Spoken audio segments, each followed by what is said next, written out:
Wow, that's what we're doing. And I mean, that's how.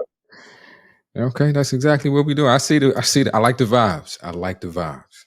So, you ready to start the show? All right, let's do it. Let's do it. What we talking about?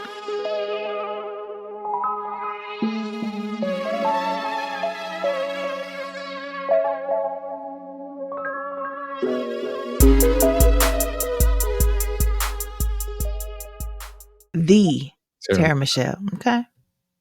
I don't think it's a lot of them. You good? You good? We are a podcast where we are going to discuss things betwixt the two of us and give people the chance to Betwixt. see the male perspective and the female perspective. People who can communicate Okay. with one another without, it's going to get fiery. Trust me. We already know how we do, but there doesn't have to Yeah, be we gonna try. disrespect. And there doesn't have to, we don't have to build up on hatred just because we disagree. We have to learn how to agree to disagree. Just like some people in this country, we're going to try to live up to the ideals that we established this show on. We can see if we actually do it though.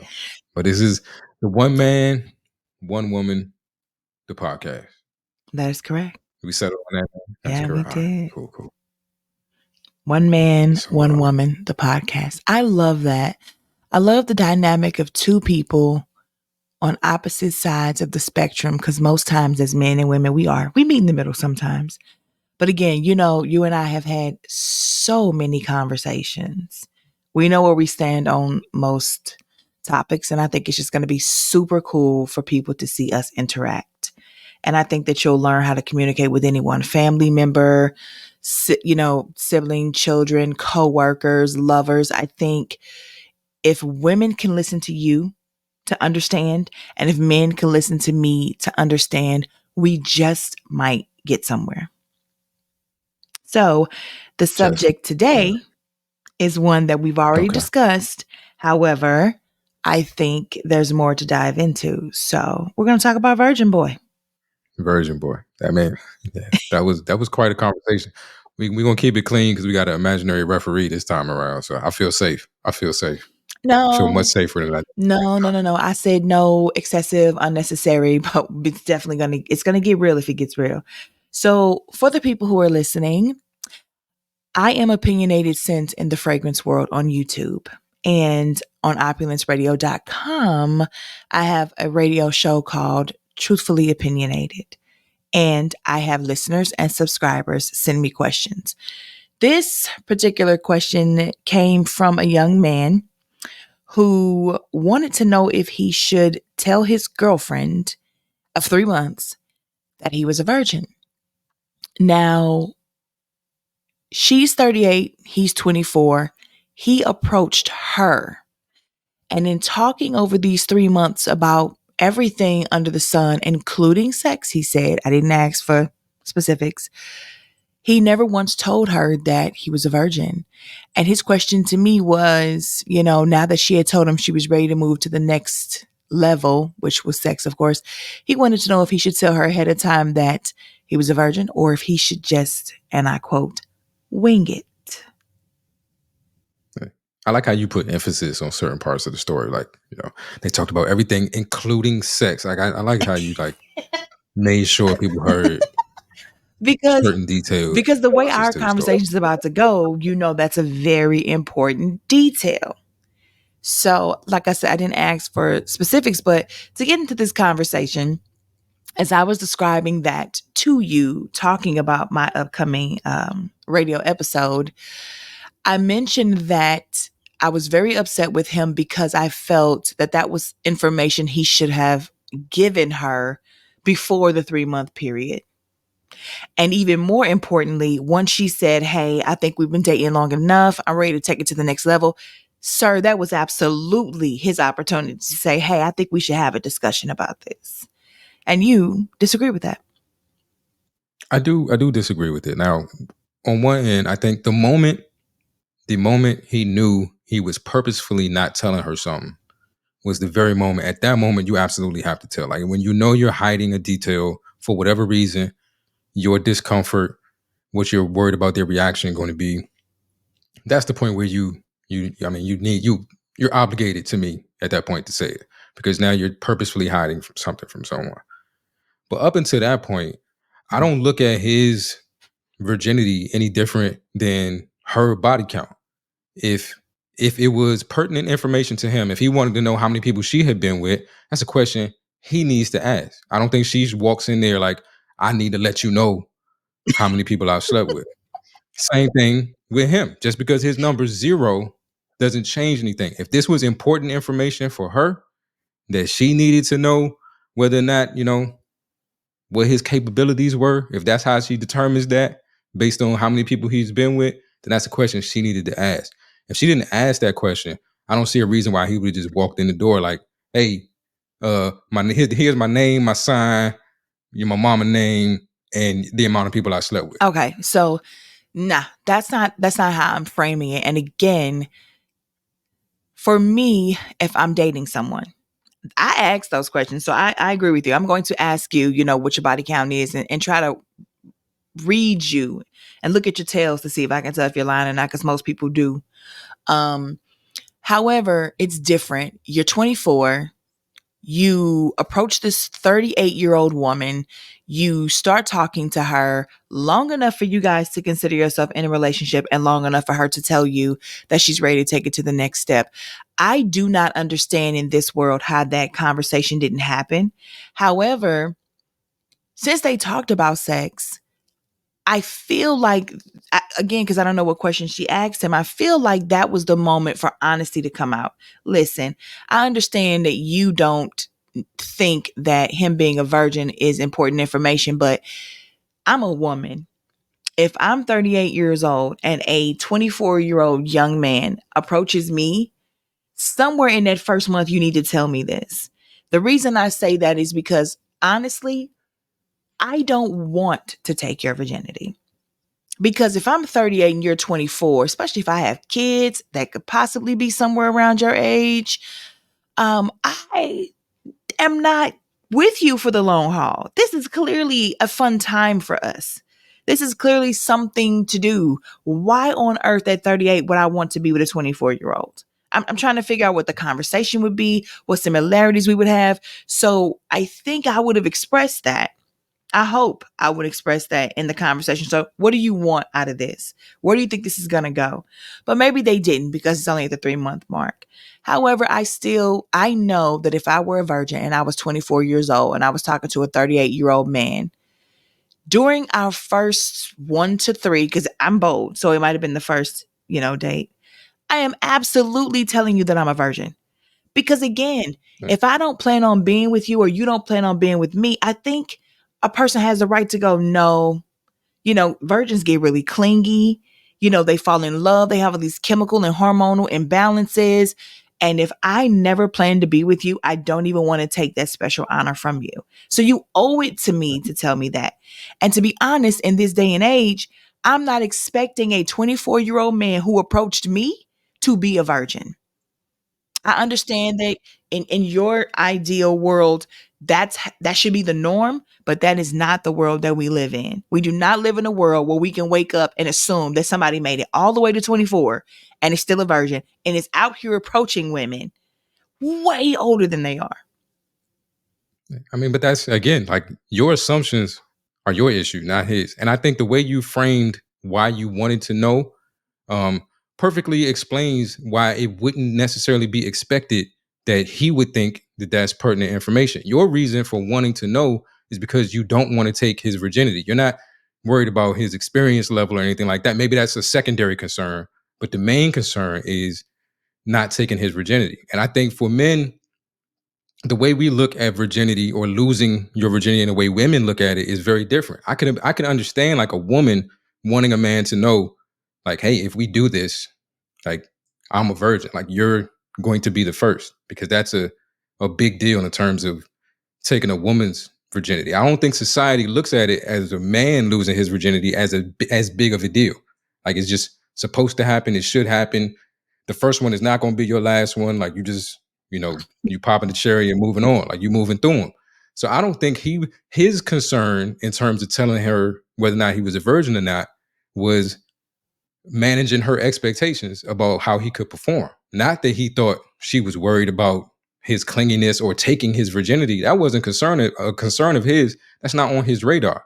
His only thought, his only trepidation in talking to her about it was whether or not that was going to turn her off in terms of his experience level. So I don't think walking in the door, he's thinking, I need to let her know this because she may not want to uh, take my virginity. Okay. He might have been thinking, I don't want to tell her this because she might not want to have sex with me because she don't think I had the experience. But he definitely wasn't thinking about it the way you were thinking about And but you don't have the experience. The fact that you came to me for my radio show and asked me if you should tell her or if you should wing it, sir. If it. you So again, at that point, I absolutely believe he's supposed to tell her. So when you meet someone and you're first dating them, you know, we could talk about the body counts. We could talk about you wouldn't want a woman to tell you that she was a virgin sometime in that first month, that first 30 days of knowing her. That truly to you is not important information. Again, and this is it is a different. We have to understand as men and women, we're the same. You know, I believe we're equal. We're equal, but we're not the same. There's the double standard on a variety of things. A man taking a woman's virginity and a woman taking a man's virginity is two completely different scenarios. So yes, I may need that information, and if it's that important to me, I'm gonna ask the question. If you meet someone that is 24 years old,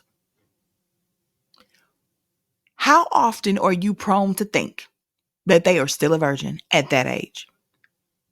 You know what? Honestly, for me, if at my age, if I met a woman that was 24 years old, yes, that'd be a question of mine. I just That think would definitely be a question. I almost want to say you were full of. 24 sounds like a baby to me. It sounds like a baby. Like, But you know the world we live in. They are having kids at 12. Like, not an exaggeration. For me as a woman, if I'm 38 and this 24-year-old young man approached me, I didn't approach him. He came on, he had the balls to walk his happy tail over to me and say, "Hey, what's up? Can I have your phone number?" I just I just would not assume that he was a virgin. However, like I said, I'm the type of woman that doing that first, second, third date, I'm asking all these questions. I want to know, have you been ran through? Because as a dude, you know, whatever we want to phrase that, are you out here doing everything that you see? But I still would be asking about a body count. It would never be, so are you a virgin? Not in 2024. I think, especially for me, in my experience, there's a feeling out period. I'm gonna learn some things about you in basic conversations that are gonna tell me, where do you seem like the type of, moralistic person that might be a virgin? Like, we're gonna have a conversation that's gonna let me know where you stand on that at So some you want point. to play these deciphering games. I just don't understand why people can't be honest with important information. If it was that serious to me, I think the onus is on, if the information is important to you, it is on you to ask the I question. know that, but you're not thinking that that's the reality. You're not thinking that's the Well, that's reality. your problem. That is the personal problem. That's not his problem. Oh, Now, dear God. his problem is once he reached the stage where he understood clearly that that was pertinent information, and now he's asking someone else if he should tell her, he absolutely is supposed to tell her.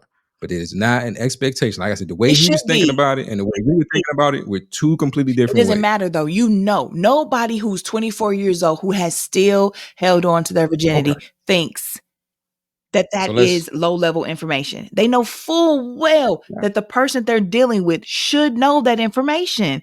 You just approach all things right. So differently with that let's information. flip it. Let's flip it. Let's say his body count, he's 24 and his body count is 300. Is he supposed to leave with that too? Yes. See, here's the thing. I am a full believer that you need to put everything good and bad out as early as possible so as to not waste your time or another person's. If you know that you're going to be honest about your body count, go ahead and lay it out there.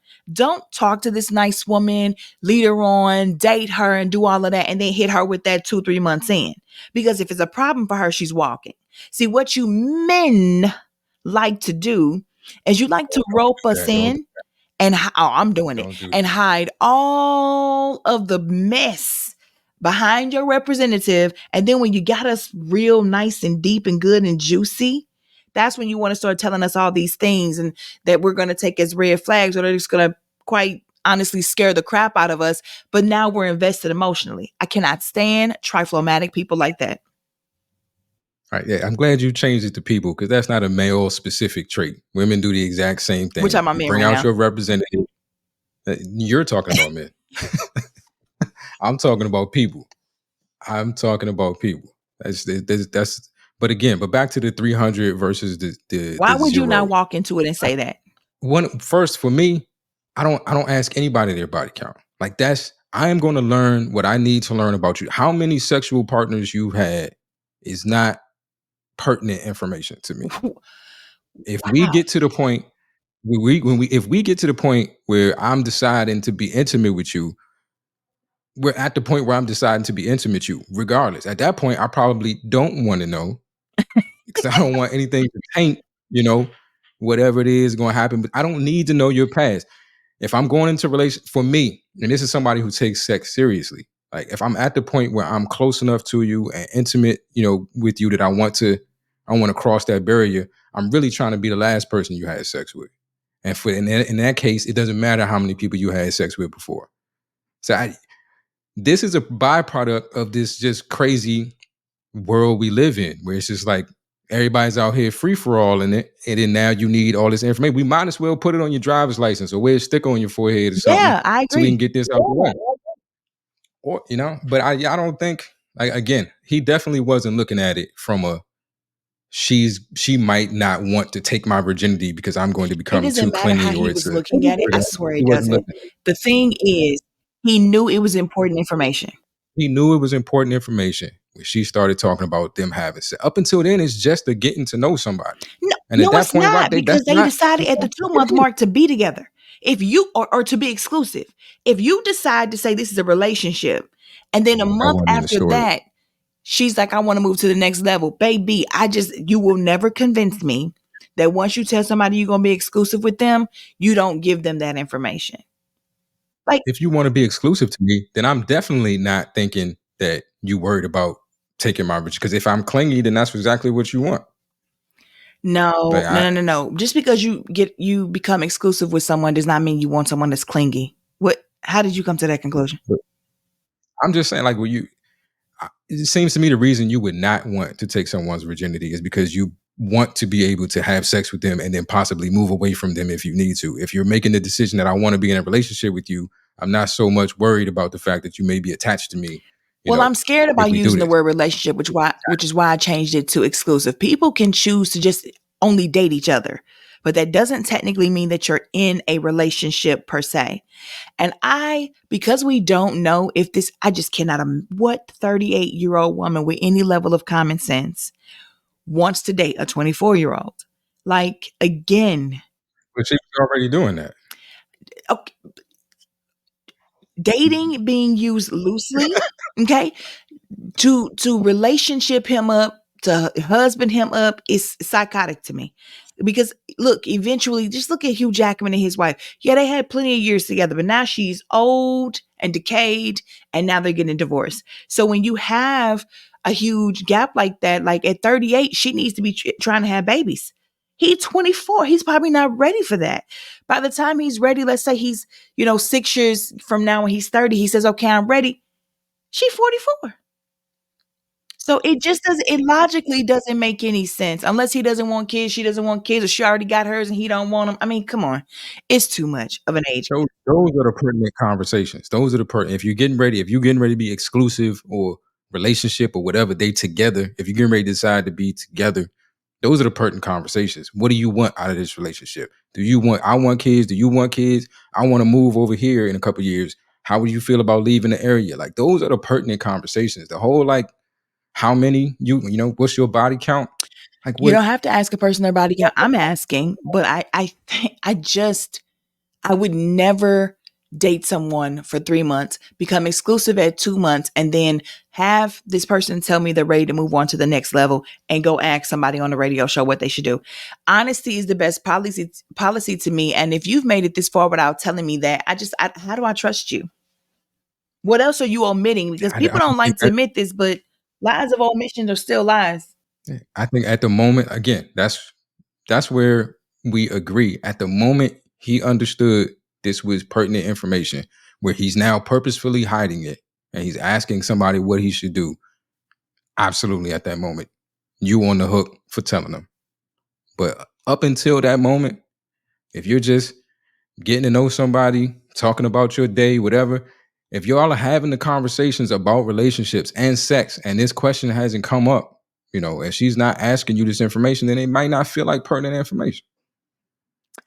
Again, I just think there's a couple. You men have a way of describing stuff and acting like you are oblivious to how this world works.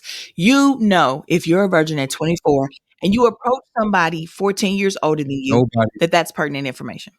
I just would, it's I will it's not. never believe It's, anything other than that. it's not. Either you want to fuck me or you don't. I'm sorry. I'm not supposed to. I'm No, not supposed to no, use profanity no. on. That is effective. That's an effective use of the word. But what I'm I mean, saying is, either that's what you want to do. The number of people I've had sex with prior to that, even if it's zero, it shouldn't matters matter. though. If my goal with you is not to husband you up, if my goal But with then you is that's to all you have have. fun until I'm done having fun, that is pertinent information. I do not want to take something from you that you've been holding on to for 24 years in 2024. That is like, So that if that's your goal, that's a whole nother conversation. That's a we not together conversation. If he's confused to the point where he's describing them as together, then that means that and they've had all these other conversations. Well, then she never said, "I'm just trying to have some fun and move on," because that ain't together. Like she either, if this is what you want, you need to communicate that with you're somebody. correct in I that. think I think I think you're letting the woman off the hook in terms of like what's important to her not being expressed. I agree. There needs to be a lot of communication going on here because I just don't understand. I don't see this woman wanting to be with him. And maybe he's not getting that. If he's so naive that he thinks that you can hide something like this and he thinks he needs to come and ask me, like literally doesn't know that he should not be keeping this from her, then maybe he hasn't understood her. Maybe she's told him multiple times that this is not going anywhere and he just didn't pay attention. This went a lot better than I thought it was going to. And two things on that. I don't care what it is. I don't care what it is. Your body count, your shoe size, your ring size, whatever it is. The moment you come to a place where you know you're not telling somebody something on purpose, you're lying, and you need to get through with that. Like it don't matter what it is. But I don't know. If you want to know something, ask. If it's important to you, ask the question. Make somebody lie to you, and then you can say they lied to me. Make somebody lie to you, and then you can say that they lied to you. I mean, you either going to get the truth or a lie. But if you don't ask the question and they don't say anything, all these assumptions about what somebody should have known to tell you is like, I don't know. It's on you. Take some personal responsibility. I guess you could say that. Okay, I have another question for you. Uh-oh. Here's where we get into trouble. No, you and I have had this conversation a lot of times, and I would love to know your take on the war between men and women right now, especially as it stands with a lot of the podcasts, a lot of the reels, the memes, the things that we're seeing on social media. Do you think it's healthy or beneficial for us to engage in these types of conversations? Um, yeah, this has been my theme for so long. I don't enjoy the combative and argumentative conversations, but I can understand their necessity. I think what we're lacking in spades is balance. We don't we don't talk about the good. We don't talk about what we like about each other. People in positive relationships don't seem to talk as much. Like most of what we publicize and what we see and what we discuss is like the worst of us. What if your baby mother came home with two black eyes from her side piece? What would you do? Like these are we go to the extremes of the worst of relationships, and that is what we like to talk about. You very rarely see the other side or the other extreme of that, of celebrating black love and men and women who have been together in happy, healthy. Like we make it seem as if happy and healthy is impossible. So go ahead and just deal with the sickness. Go ahead and assume that everybody then slept with everybody else, and like Like, yeah, like, let's wear our body counts on our hats and all that kind of stuff. We've gotten so far into the mud that we don't think anybody's clean, and we almost look at people that are clean as if something's wrong with you. You need to get down here in the mud with us. Like I just want the balance. There's more than just that, and I still think those are extremes. People try to point out those examples of like this crazy stuff, and we argue about it, but it's happening. It happens to people every day. I see these people on social media. I ain't never seen none of this stuff in real life. I know there are people who have, but I lived 42 years, and the fact that I'm not running into this stuff on a daily basis means there's a significant number of people who don't live that life. Let's talk about the other side too. So it's not that you want to get rid of the conversations altogether. It's just you just want to find balance. You want to talk about the good and the bad. Because it looks like it's all bad. And if you're a person out here that's hoping that there's love and relationships to be had, it doesn't look like there is any. And I've been in a space where I decided to opt out. Some people decide to settle. Both are dangerous. Why do you think this is happening? Why has this it's been a huge influx as of late. Me personally, I feel like people do this stuff for likes. You see all these skits and some poor people be thinking this stuff is real, and that just makes me sad for them because your perception is like it's like, are you delusional or are you really just that sheltered and naive? But we see these skits and they speak to us. Some of us have been through something similar, or we know someone who's been through something similar. And so, yeah, it sparks this emotion in you and this and your need to tell your story. It is based in negativity. I do understand it, but why do you think it's so huge now? Is it just for likes? Is it because they notice that everybody runs and flocks to it, and that's how everybody's trying to get their 5 seconds of fame? I mean, I think that's probably what fuels a lot of people to do it. I think the reason it gets the attention that it does and it's kind of pushed to the forefront as much as it is, and the other messages are suppressed, is, I mean, it's beneficial. I think I posted the clip the other day. Um, we know the prison industrial complex is a real thing, and when you poll those prisoners, there's a large number. I forget the exact numbers, but the majority of those prisoners come from single parent households. And I think when you break it down from there, the majority of those people that come from the single parent households come from households without a father. So it's like the data shows you that, this whole idea of going it alone is not necessarily working out for us. And there are some people who would benefit from things not working out for us. And I'm sure they have a hand in making sure that the stuff they want to get seen gets seen, and what they don't want to get seen, gets pushed to the side. And now they've incentivized us with likes and advertising dollars, and you know giving us the crumbs that YouTube will give you. After they've made their billions off of our content, they've incentivized us to participate in the process of spreading the propaganda and spreading the message that they want to see out there. So It's a rabbit hole. is it plausible to think that this correlates to, I don't know, let's say when the welfare system was created to break apart the black family? You convince the black woman, that she does not need the black man in her household. She can be better off and more independent without him. And now this is just a modern day version of that. Men and women going to war. You have the Kevin Samuels and all these other people who talk as bad as they can about women. You have women who come out and talk as bad as they can about men.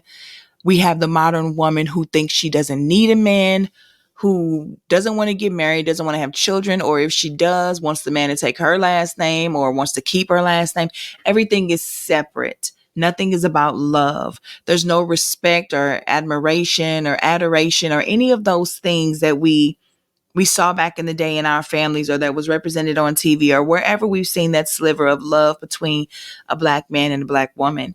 Do you think so? With what you just said, you think that this could be playing into that, and we're just falling right Right into it. Yeah, it's very much the same thing, from the welfare system to mass incarceration, pulling black men out of their homes. And now we have this ongoing battle, and it's so deep. We have all this verbiage. If there's anytime a person holds their own sex accountable, and is trying to show love and respect to the other sex, we call them a pick me. I think I was watching the thing from what Trip from, I forget the name of the show, but you know the name of the show. But and he was talking about the whole idea, the terminology behind catching feelings. Like we make it seem like the object in a relationship is to suppress emotion, and the first person to show any emotion is somehow the loser. They caught feelings, and and that's like the object of the game is not to catch feelings. Like we moving in this space where we're trying to take emotion out of everything. You don't want to be the emotional person. You don't want to be the loving, caring person. You want to be the taker, or you want to be the person who's the least invested, so you can get hurt the least. And anybody who acts different, again, like we look at people who are not in the bullshit. Second time I curse. We look at people who are not in the in the mess as if something's wrong with them, and then we encourage them to come get into it with us. Like uh, it's insidious the way they've created this self-sustaining system. Because at this point, I don't even think they're participating in it as much. We're doing their job for them. We're having the conversations, we're pushing the content because it's what gets the likes, it's what gets the engagement. And so we're keeping it going even at our own detriment. And you and I were on a show the other day, and it got to be a little bit of man bashing from the host and from, or not man bashing, but women bashing from the host and from the comments.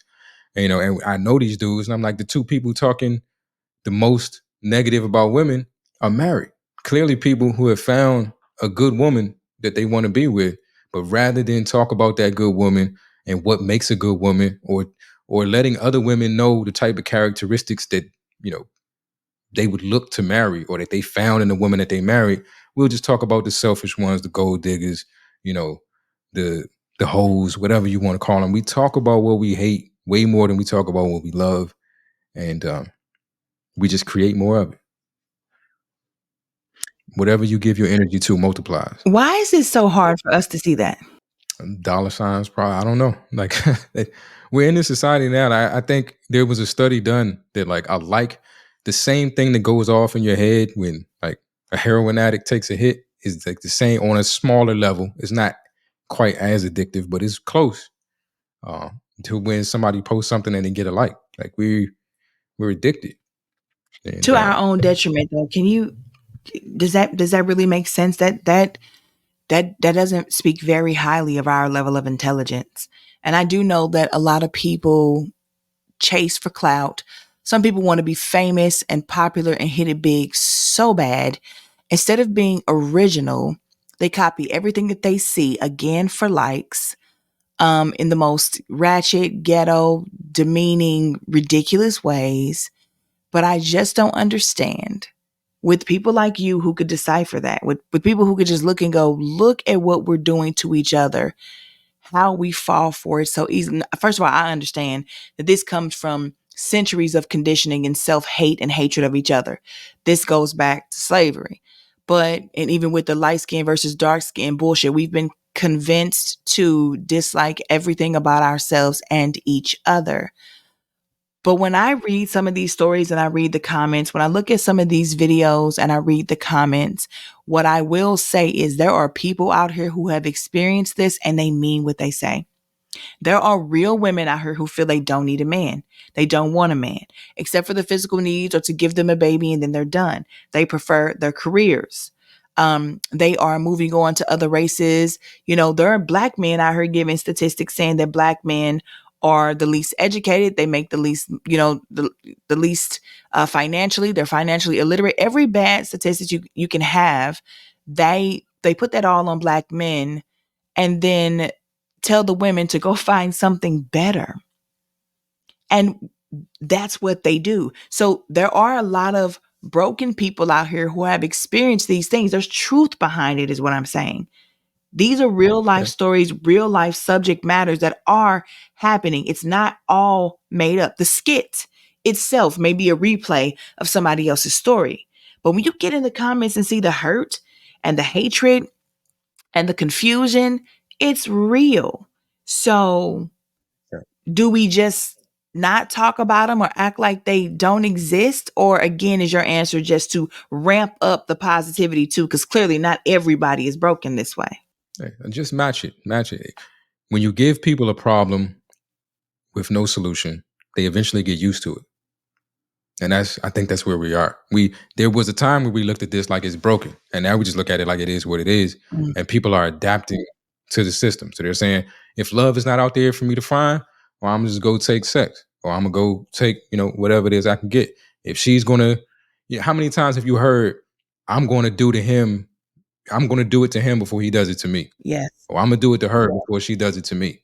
Like we've convinced ourselves that the other person is out to get you, so you got to get them first. If we could show some examples of people who not out to get each other. Like again, I'm blessed to be in a great relationship with someone who takes amazing care of me, who's interested in who I am, who asks me questions, who probes for information, who wants to be a part of my life, and is not shy about letting me know that she wants to be a part of my life. There's no ambiguity there. I don't have to wonder or worry.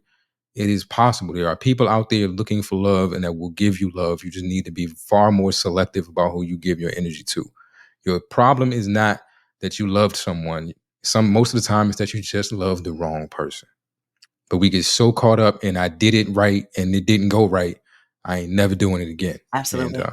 we just we create the kind of people we don't like. That is true. We have a mutual friend, and I'm not going to name her, but she said that, she had been hurt before so bad, and her goal in life was to hurt every other dude because she had been hurt, or to hurt every dude before they could hurt her. And to say that with your chest, to say it so boldly, like, do you forget what you felt like when it happened to you? Now, if you tell me you're going to go back and do that to the person who did it to you, if that's the kind of game y'all play, that's fine.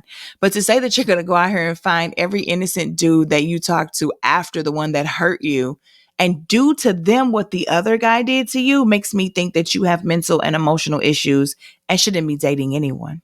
Hey, I mean, you talked about it a lot on other shows about taking the time to heal. Mm-hmm. But like I hear that all the time. And this is again my idealism, is because this is very difficult to do. I struggle with it myself. But when someone hurts you, you do not get a pass to go hurt someone else. You actually get the absolute opposite. You get the responsibility to never do that to someone else because you know firsthand exactly what it feels like. It is not a pass to go be a bad person. It Absolutely. actually gives you a responsibility to be better because you know how destructive that behavior is to another individual. And if we just, yeah, we were talking before we did this show about how once you can label us and them, how easy it is to do horrific things to them because they're not us. And that's kind of where we are in this man and woman thing. We've turned it into us and them, and we really don't care how we dog out them because they're not us. And if we looked at us as a whole instead of men over here and women over there, then maybe we care a little bit more about how we treated each other. But I don't know. That sounds very idealistic and very, I have a dreamish. But But it also sounds very I think easy. It shouldn't sound idealistic. I would think that if everyone took the time to heal and to treat people the way they wanted to be treated, eventually the bad people would be weeded out. Eventually their reputations would speak for them, or, they die off in misery where they belong. But I just hate the fact that we perpetuate this and we go out and hurt innocent people because we've been hurt. I think it's catastrophic, but that's a whole nother conversation that we could have another day. But I did I'll just want to say add this. it into this first part of this conversation because I think that speaks highly to what we're trying to combat with this show. I think we want to be anything but that. I really want people to figure out how to communicate with any other human being, no matter what the relation is or non-relation is, in a way where it can be productive. You can learn how to understand a person's point of view, even if you still do not agree with their decision. To understand how they came to that point is an enlightening thing to me. It's growth. And so I just thought that that fit in to start off with pointing out to people where we're being a detriment to our own selves. And that this war between, specifically for my care, Black women and Black men is toxic. It's hurting us. We are not getting anywhere. We are not better for it. We were not built to be alone. And at some point, we have to stop it and work for our betterment. Yeah. I just want to say this last thing, like, and here's where my idealism fails for me. I don't think the bad folks are going to ever die off. I think there's always going to be bad people. And if you're not a bad person, then you have two jobs: protect yourself and those you love from those bad people, and to not become one of them. And that's it. I love that. Okay, I think that's time. Thank you, everybody, for listening to us in this ridiculous show that is going to be a train wreck every single week.